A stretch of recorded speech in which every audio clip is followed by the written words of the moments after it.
welcome to our second coding project. As we already know, we're going to create a working backdoor, and as the previous project was in Python, this one will be as well. However, if we think about it a little bit, you might realize that in order for our project to work, and in order for us to successfully communicate with the target machine using our backdoor, we must create two programs, a server and a payload. One will be running on our Kali Linux machine, and the other one will run on our target machine. What will happen is they will communicate between one another, and from the server we will be sending our instructions that we want our target to execute. Then the payload will send us back an output. So it would pretty much look something like this. Kali Linux machine is running the server program, and the target is running the payload or our backdoor.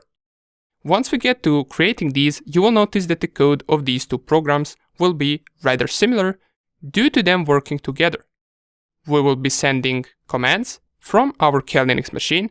For example, if we wanted to check out all the files in the current working directory on the target machine, we know that the command for this is dir on Windows and ls on Linux.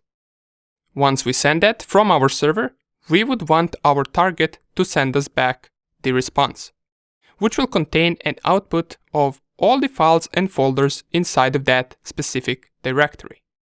Now, that is just an example of one command.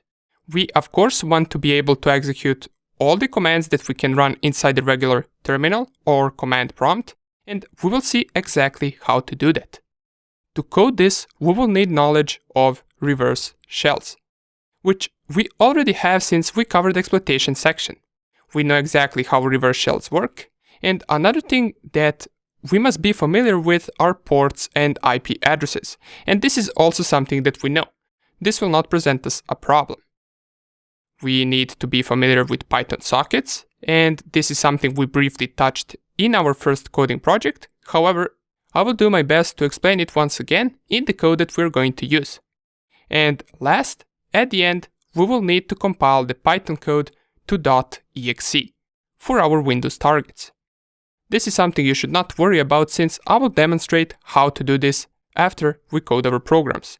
So now that we know what we are doing, without further ado, let's get straight into the coding lessons.